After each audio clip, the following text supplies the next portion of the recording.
Passionate advocate, not-for-profit leader, and mother of a young woman with complex needs.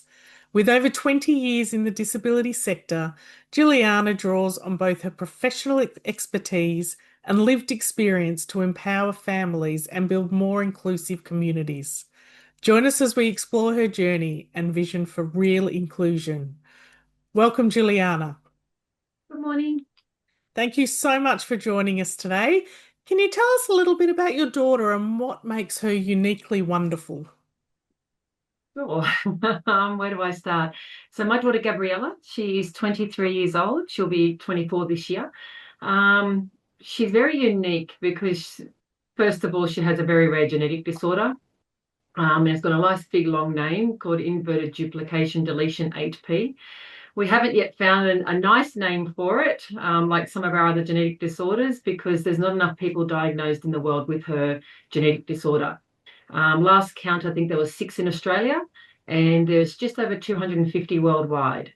So she is quite unique and quite rare, but each one of our 8P families, they do present quite differently. Although they have some very similar presentations, there are also some different. So yeah, so she is quite a unique young lady. So was this detected at birth or later down the track? So A in little her, later down the toddler track. years. Yep. Yeah, a little bit later. I think because my background was in nursing, when she was born with what's called a torticollis neck. So her neck was a little bit twisted when she was Yep. born, and she just had to have a bit of physio, and then she was fine. And I think throughout the first few months, I felt as a mum that something wasn't right. And I think I had this really deep-seated just feeling inside me that something's not right. And by about 5 months, I was starting to see some things that I wasn't quite sure about. She was having problems feeding. We weren't getting the smiling. We weren't getting the attempts to roll over or prop up on her hands. She was struggling, yeah, mostly with the feeding, but I just wasn't getting what I thought I would get, from my daughter. And I kept going to our GP and I kept saying to her, I think there's something wrong. And she kept saying to me, Juliana, you're a first time mum. Take your nurse's hat off, put your mum hat on. She was born 2 weeks preemie. Give her 2 years to catch up. She'll be fine. And she said, just relax. Famous last words. Yeah. Right. But I just felt within me that something's not right. So over the next few months, I kept watching and I kept monitoring. And by 11 months, I actually went to our GP and I said, look, I know you don't believe me, you think I'm overreacting, but I think she's got cerebral palsy and I'd like a formal assessment done, please.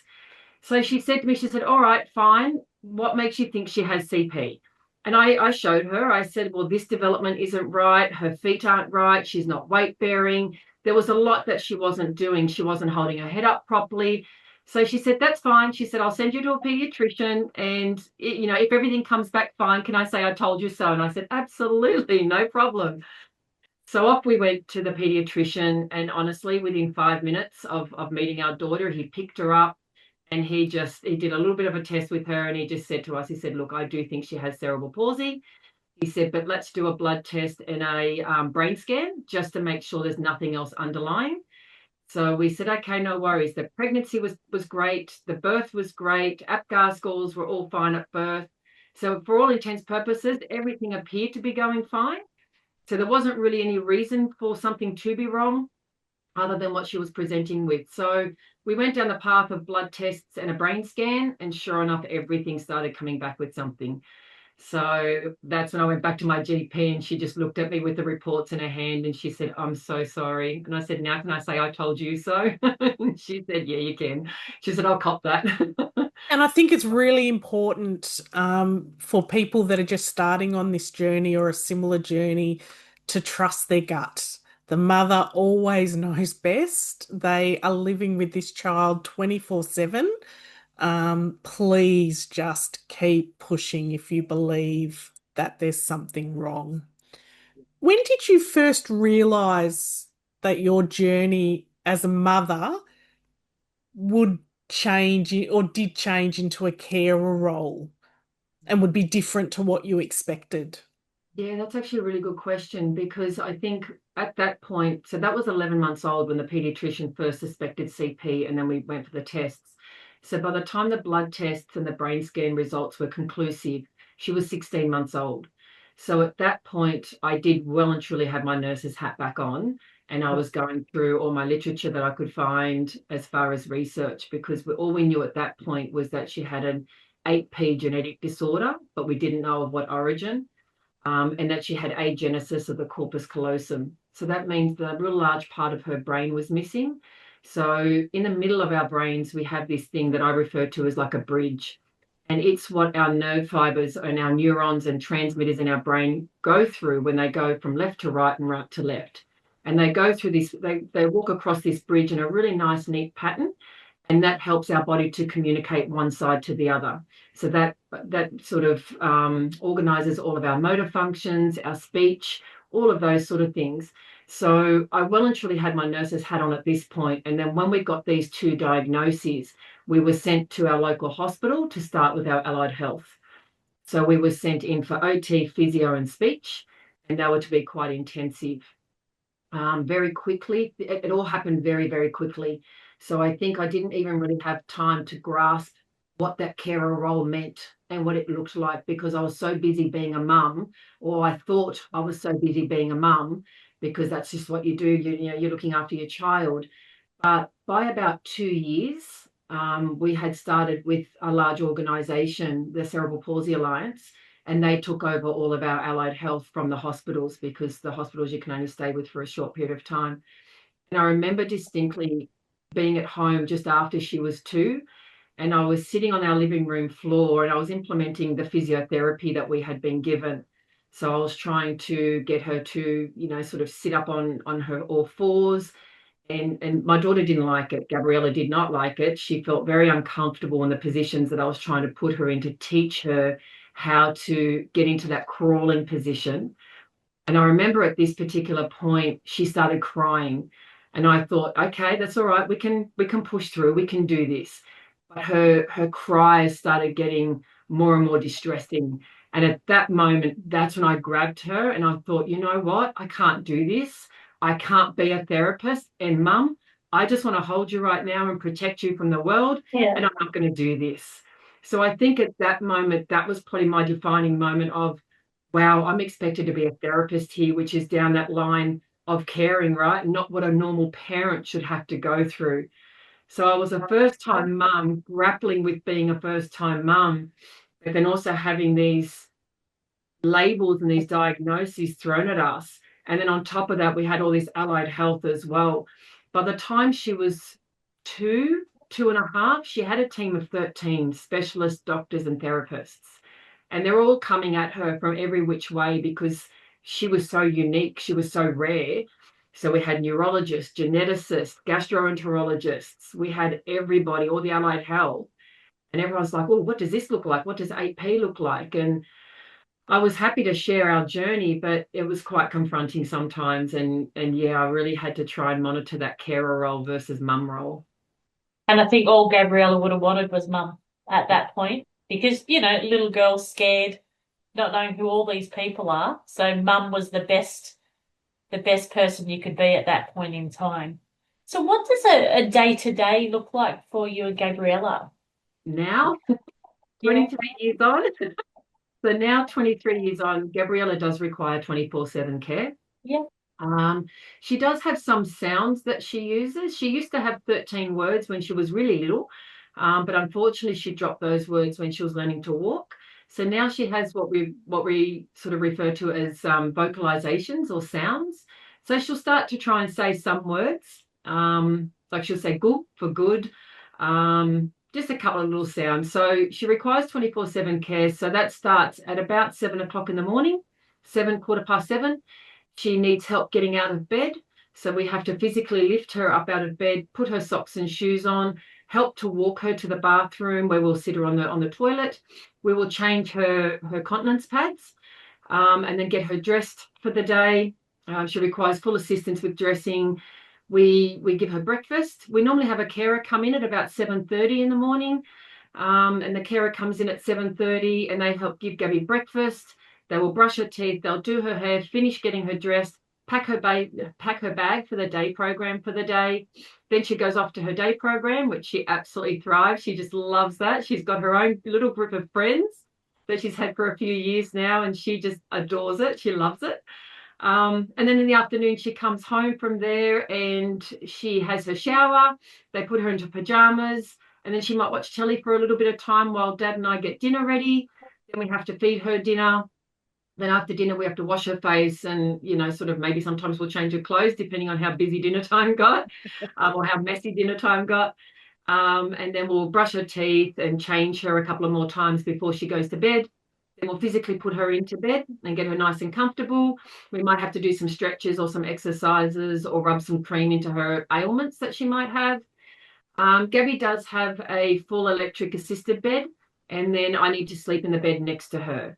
So every night I have to sleep in the bed next to her. And throughout the night, I have to help turn her over, cover her, uncover her if she's too hot or too cold, and just make sure she's comfortable. She will call out quite a few times through the night. And if I'm not in the bed right next to her, then obviously I'm getting up physically out of bed anywhere between 6 and 8 times a night. So it's just so much easier to sleep in the bed next to her. And also, if I wasn't right there next to her, sometimes she goes into a level of panic if I'm not there quick enough for her. She does reach out for me through the night. So yeah, so then, we sort of get through the night and then we start up again the next morning. So I have so many I mean, questions. Sorry, yeah. Jen, go on. No, I was just with all of that support that you provide, Gabriella, who's there for you? I know your husband's there, but who supports you to as your family unit? Because that's a lot to take on and a lot of emotional toll as well as physical. it is, it is. And look, if it wasn't for our amazing team of carers and our amazing support team around us, we would be absolutely lost. When Gabby was a teenager, I always had this thought that nobody's ever going to be able to look after my daughter. Like, I really resisted having carers. I really resisted having the care. But as she started hitting those teenage years, I did start to realize that I can't do this on my own. And at the time, my dad was also very sick. My dad was diagnosed with stage 4 lymphoma cancer. So I was also helping to look after him. So it all just became like it all just did come to head at one point when she was about maybe 12 years old. And I thought, no, I can't do this. I need to get some carers involved. And that was just after Dad passed. So we did start getting carers when Gabby was about 13. But honestly, with the carers that we have right now, if we didn't have those ladies in our lives, I would be absolutely lost. They come in at 7:30 in the morning. They get Gabby ready for the program. They take her to the program. Then they stay with her until about 4:30 in the afternoon. And then they come back again at 7:30 the next day. So from 4:30 p.m. till 7:30 a.m., we are looking after Gabby on our own. But it's not too bad, Dad and I sort of hubby and I share the load, which is really nice. And then every second Saturday, the carers will take Gabby out for the day. And then on the weekends, we have the personal care morning and afternoon as well. So yeah. What supports have made the biggest difference in your life as a carer? Um, Probably her day program, or what's called now her day program is a day program that I've created through my work. And we call it a young adult enrichment program. So if it wasn't for that program, we would be absolutely lost. I wouldn't be able to work because that program, together with the supports before and after, is what really keeps us going. And it allows me to have that break for 6 hours a day or 7 or 8 hours a day if you include the personal care, to be able to go to work, maintain a job, and to have that little bit of time for myself.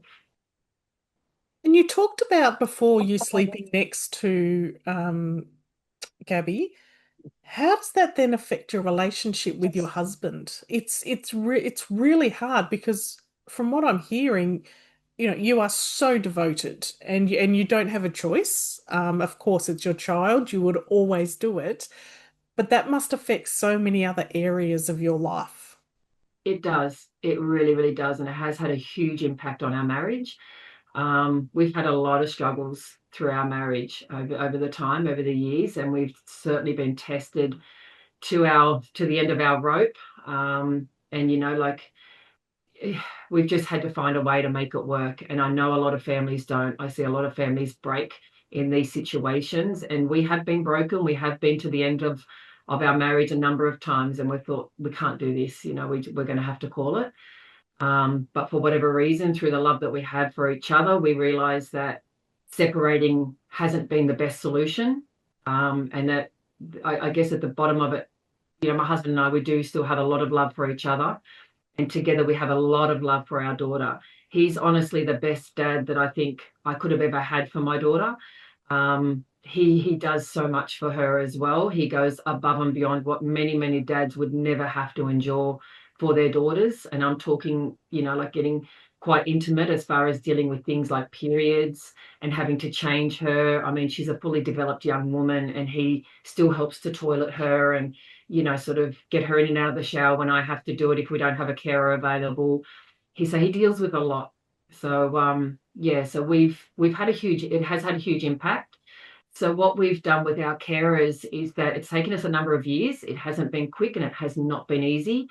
It's taken a lot of years to have carers that stayed with us long enough that we can develop trust with and that we develop a rapport with so that we can actually go away for a night. So we kind of try and make it a mission now that at least one night a month, we try and go out for the night and a carer will come in and stay with our daughter. We have been fortunate enough to extend that to, I think the longest we've been away was about 3 or 4 nights, where we had a carer who we've had with us now for about 5 years. She stayed with our daughter for that period of time, and we were like, amazing. When we know, like, although Gabby can't talk and she can't tell us how she's feeling, we can tell by her reactions and her responses when the carers walk in the front door in the morning. She It can hears the show noise you. come in. Yeah.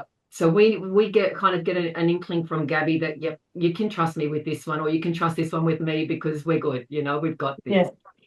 So moving into next year, I'm actually trying to work, in a way that we can actually have supports one night a week so that my husband and I can start having a little bit more of a break because we are getting older. That was going to be one of my questions. Mhm. Have you looked into the overnight support, or then does it all work? Is it all dependent on the NDIS, or how does that? Because as you said, you are getting older. Not that you look old or anything else, but we do have to plan for the future, and our children are so vitally important, and your daughter will never be independent. So what does that look like for you? I think for myself and a lot of parents like me, the future is terrifying. The future is absolutely terrifying because we all have that overarching question, what's going to happen to my child when I'm not here?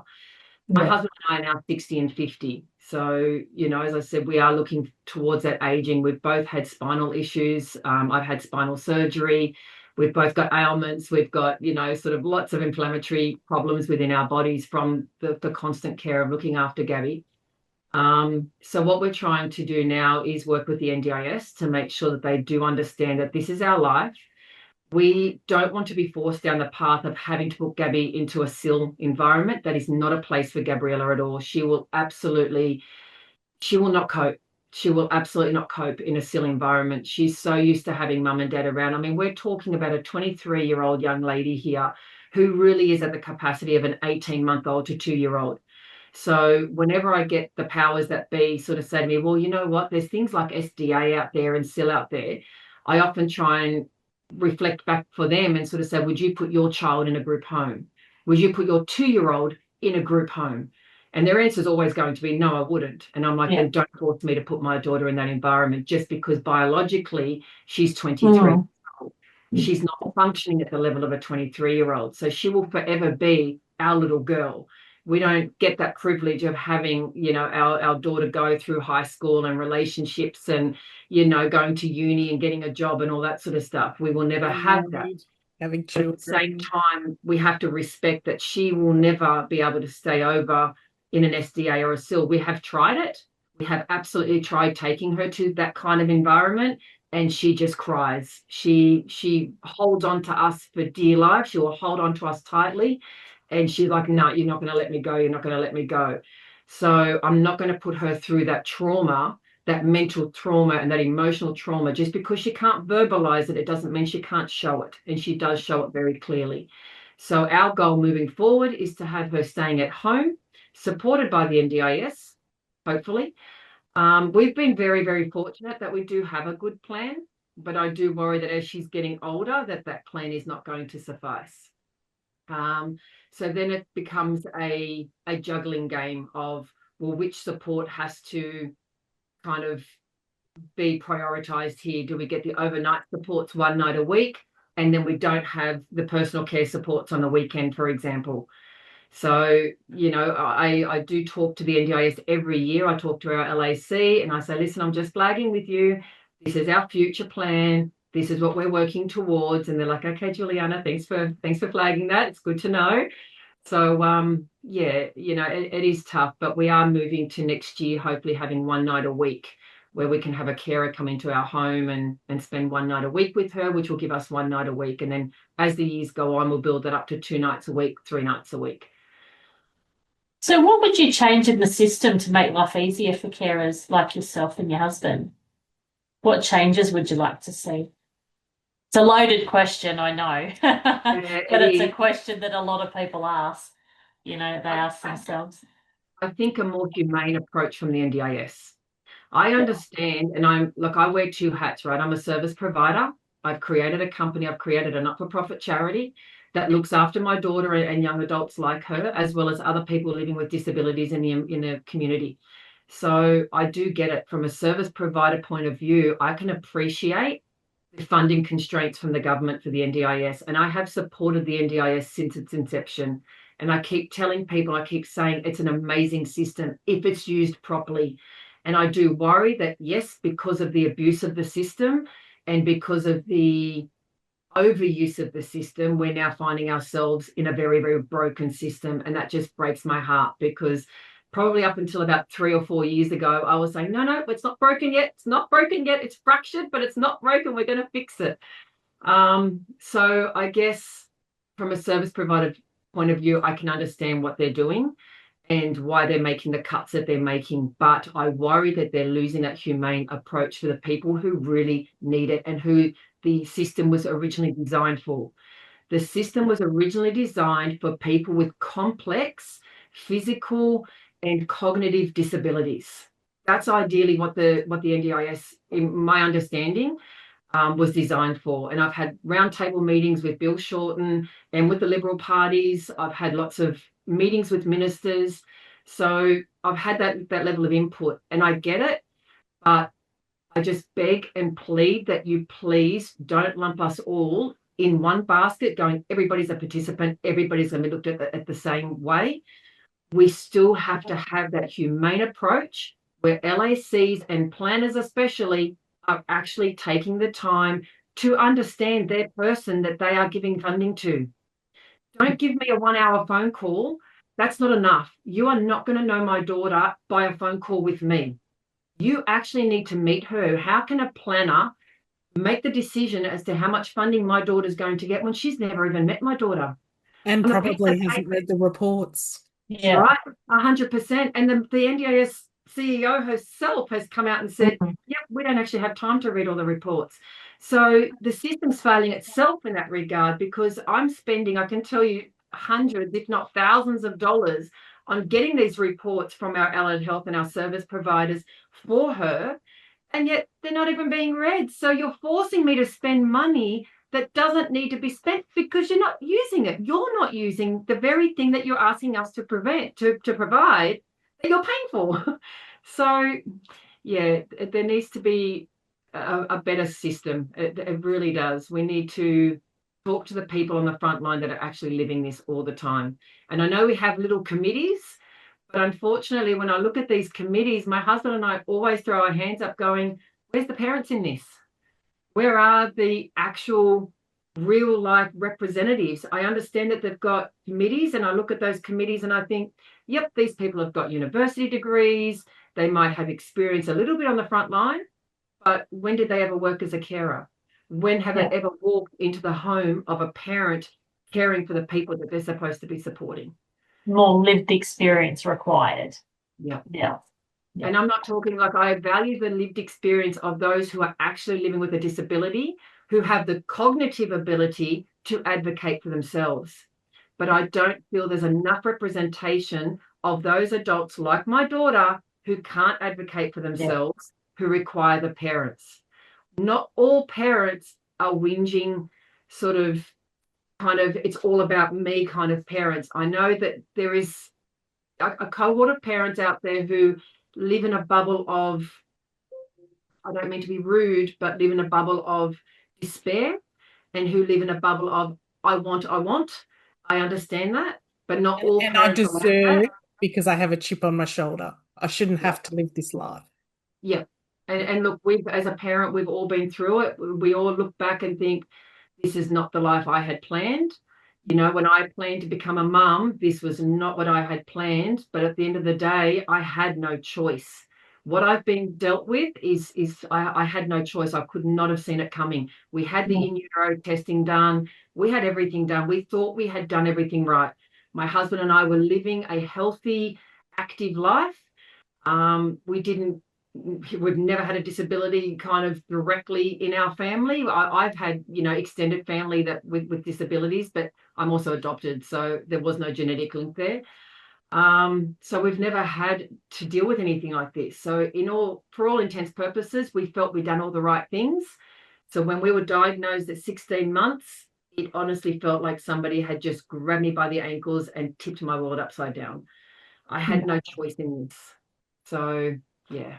And it all just comes down to inclusion, right? Like with these communities, we talk about inclusion for all. It needs to be for all the purposes, all the chats, all the decisions. It needs to be inclusive of everyone. And I think that's where it's getting lost. 100%. Yeah. Juliana, Sorry, Kate. that's all right. When you talk about that day that your whole life got turned upside down, how did you cope with that? Was there a grieving process? Did you have time to grieve? Because a lot of people don't, and then they go back to it later on when it all hits them. How did you get through that time? I think the grief process for a parent of an adult with complex disabilities never ends. Like we talk about a grief process and the stages of grief and how you'll kind of ebb and flow in between each of those grief sort of stages, especially when you lose somebody. Like, let's say you have a family member pass away. When my dad passed away, I went through a lot of grief process. But as the years get on, that grief, it does go away. And you just learn to live with the fact that of the memories, and you hold on to those beautiful memories that you have.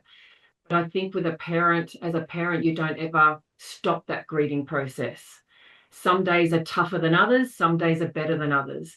But I don't think that grieving process ever goes away, because you forever go through life hitting milestones that you thought at 18 years of age she should be graduating high school right now. And although she did, it wasn't to graduate to go to uni or to go to TAFE or to go into a relationship and move out of home and travel the world and all that sort of stuff. So there's that grief. It's like every milestone hits and you're not there.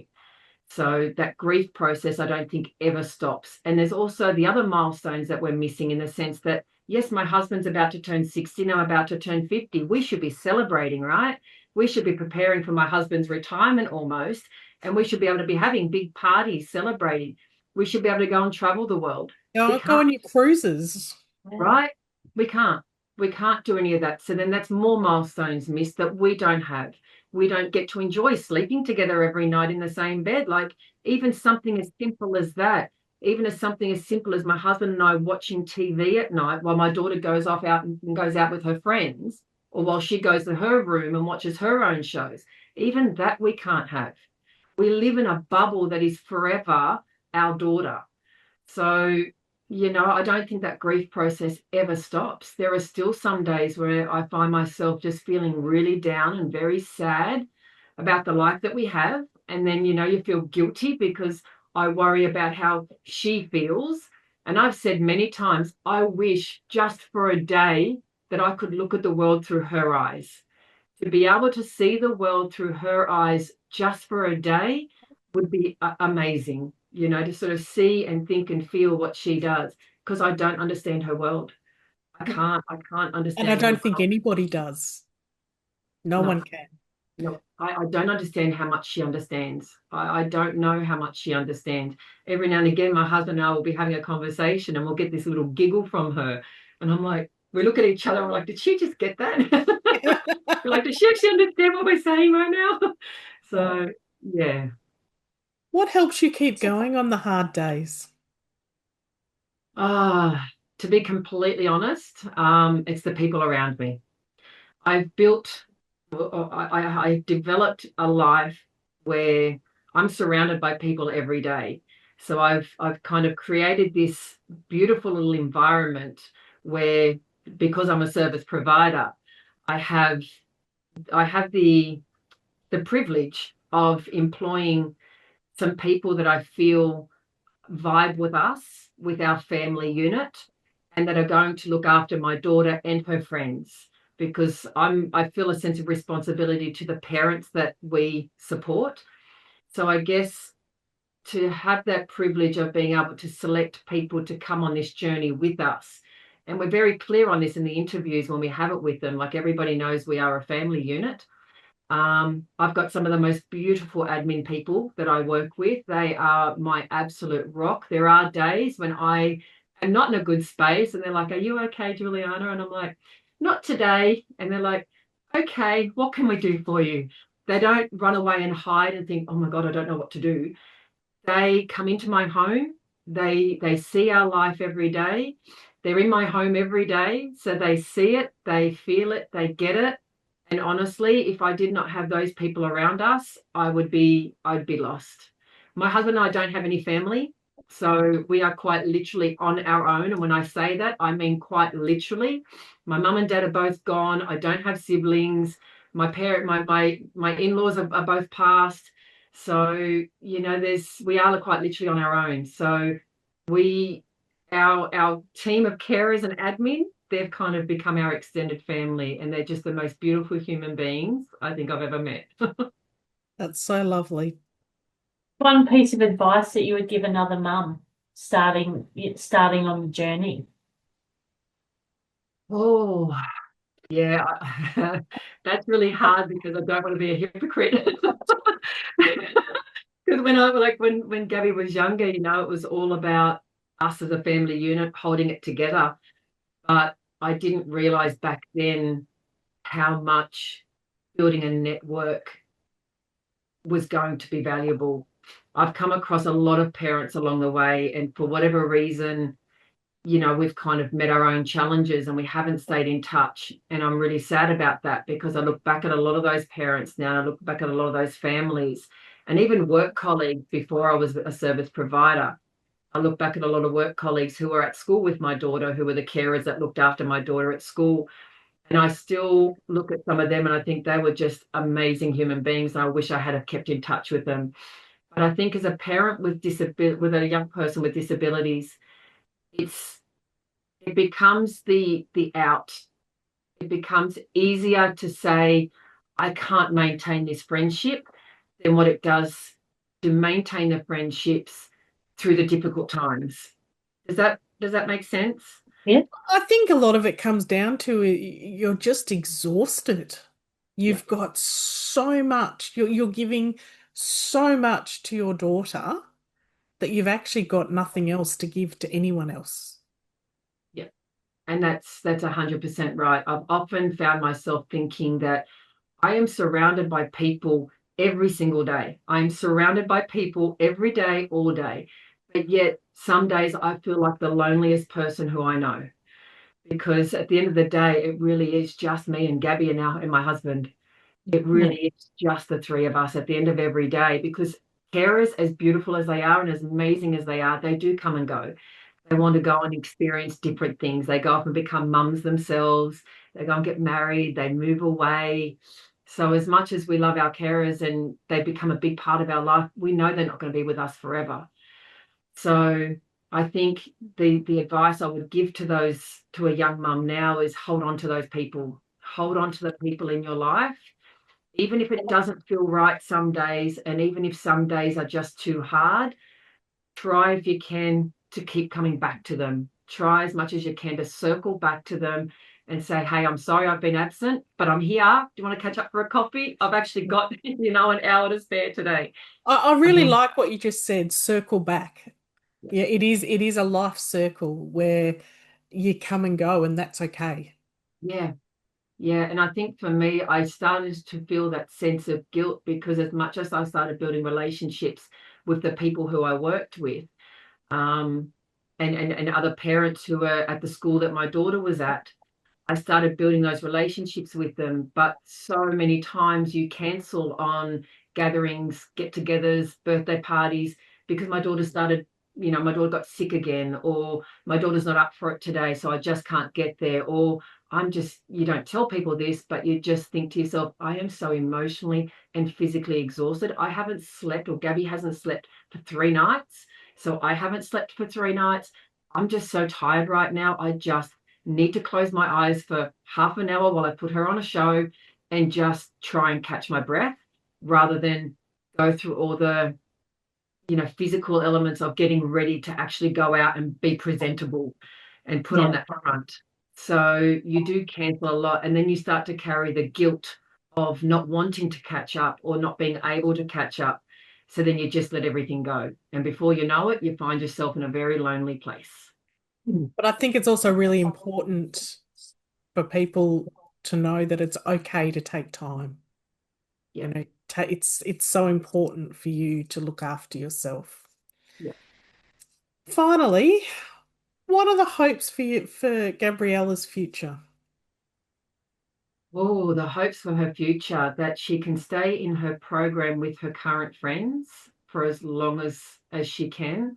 Through our program, she has just developed such a beautiful little network. There's about 5 or 6 of them, in particular, who have been together now for a few years, and they just have this most beautiful, unique, unspoken, soft relationship. Like, I see her get on the bus in the mornings, and there might be 1 or 2 other participants on the bus, and they actually look at each other and they start to reach out for each other. They touch each other's hands. And that words cannot describe that feeling. That absolutely cannot describe that. That just warms my heart and touches my heart so much, that they actually know who each other is. We've got one participant who plays up a little bit if she's not sat next to Gabriella in the bus. They're best friends. Because she's reaching out for Gabriella, and they sit next to each other in the tables at the program, and that is just unspoken. So for Gabby's future, I want that to continue. Like, I hope she can continue being with her friends in that safe, secure environment. I want there to be a world where it's not just about inclusion, but it's also acceptance. Universal design is another really, really big one. I've got this little bit of a catchphrase where I say, I think as a society, we have come a really long way to accepting people with disabilities, but now we have to enter that next level of actually understanding what true inclusion looks like. And when I think about that, I think about, new buildings. When new buildings are being established, think universal design. Everybody can use a ramp, but not everybody can use a set of steps. So if you want to put steps in a specific entrance or exit, or within a shopping center, for example, please make sure there's a ramp right next to those stairs so that everybody has the option to use. Make sure that all lifts are big enough to be wheelchair accessible. Make sure that restaurants and shops have wide enough spaces so that everybody can access it. Because what people don't realize is that although you might not be thinking about wheelchairs and disabilities, but I guarantee you that for every wheelchair that can't access a space, there's a mum with a pram who's also struggling to access that space. So, universal design just makes complete sense, because it's going to open up the world for mums with new bubs as well as people with disabilities. So there's 2 major cohorts of society there that universal design would really help and assist. I've never heard that terminology and I love it. Universal design. Yeah. That's amazing. We should do that for absolutely everything. Not just access, but education, the whole lot. Yep. And the sad part is it's the legislation. So as much as individual buildings and developers might want to be able to do that themselves, at the end of the day, everybody's just using a checkbox tick list system, where it's like, well, the legislation says we only have to do this, so that's what we've done. So it really is government legislation level that needs to change. So our government needs to become more inclusive, and our government needs to adopt more of a universal design in its legislation to become truly inclusive. When are you standing up for Parliament? I love it. No, you're Yeah. absolutely right. I do love it. What a final question. What are your hopes for the future with the disability community? Whether it's NDIS, whether it's in general, what are your hopes for the future? The NDIS has to work. We can't lose the NDIS. So that's a must. That has to stay. We have to find a way that has to stay, because, and I'm talking staying for providers as well as for participants. We've got to make sure that our providers are protected with more than a 2% profit margin here. The profit margins are so tiny. The government is not understanding how much providers are putting into care for people with disabilities. So the NDIS has to stay, and for government legislation to change to adopt a more universal inclusive design. Greater education around disabilities and far more inclusion in disabilities. I know Dylan Alcott sort of started the trend as Australian of the Year, where he wanted to see more people with disabilities represented in media, in things like in TV shows and in movies, and I 100% support that. I remember when Gabby was really little, she was just the most, in my mind, she was just the most gorgeous little girl. She had the most tightest of curls. She was just, had the most gorgeous. Really? She did. She had like, people used to stop us in the street to say, "Oh, wow, can you touch her hair?" And I'm like, "Oh my goodness." She just had the tightest of tight curls and this beautiful little round face that just had the cutest little smile. And I remember approaching Pumpkin Patch way back then. And I remember saying to Pumpkin Patch, "Look, she can't walk, but she's got a walker that she can use. And she can walk with a walker, or you could sit her on a chair and she could be a part of, like your modeling crew." And we were declined way back then by Pumpkin Patch, saying, "No, I'm sorry, we actually can't work with people with disabilities." So to see a lot more of that now coming through, I've seen it in Sports Girl. I think I've seen it in Target, maybe. Yep. Some of their catalogue, Sports Girl's been a big one. So I'd like to see more people like my daughter represented in the modeling catalogues and in, kind of shop fronts and things like that, and in the TV shows and things like that. So I think we just have to, as I said, we've come a long way to accepting, but there's a lot more to true inclusion, and that comes with education and exposure, I think. Love it. Thank you so much, Juliana, for your time. It's been lovely speaking with you and hearing your story. And we wish Gabriella all the best. Thank you so much for your time. Thank you so much for having me. This has been great. No problem.